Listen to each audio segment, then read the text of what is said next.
Bienvenue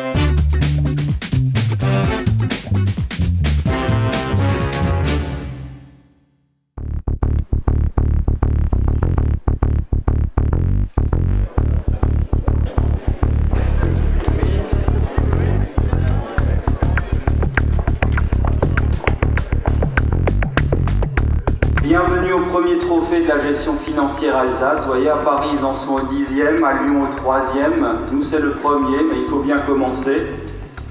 Je vous remercie d'être venu et de nous avoir préférés au football.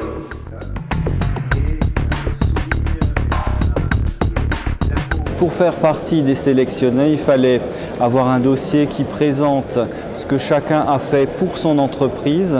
On a vu que certains ont sauvé leur entreprise quasiment. D'autres ont fait gagner beaucoup d'argent à leur entreprise en économie ou alors en BFR.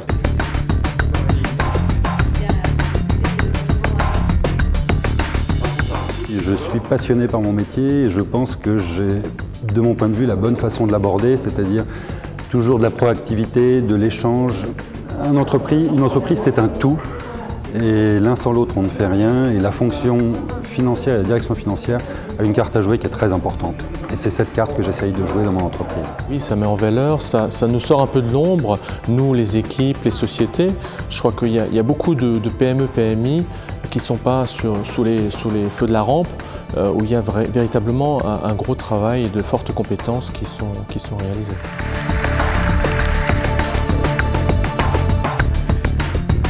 Le gagnant est Jean-Pierre Ozerman de la société Sapel.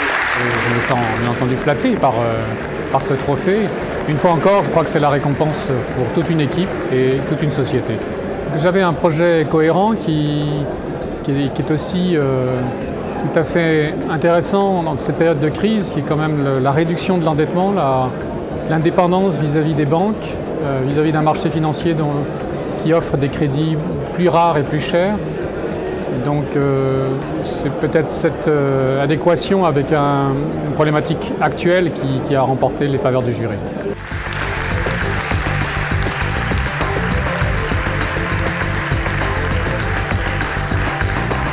Une telle cérémonie permet d'améliorer la visibilité de la DFCG. On a plusieurs articles dans la presse locale et on en aura encore, et notamment sur les vainqueurs, et donc de développer la DFCG en Alsace.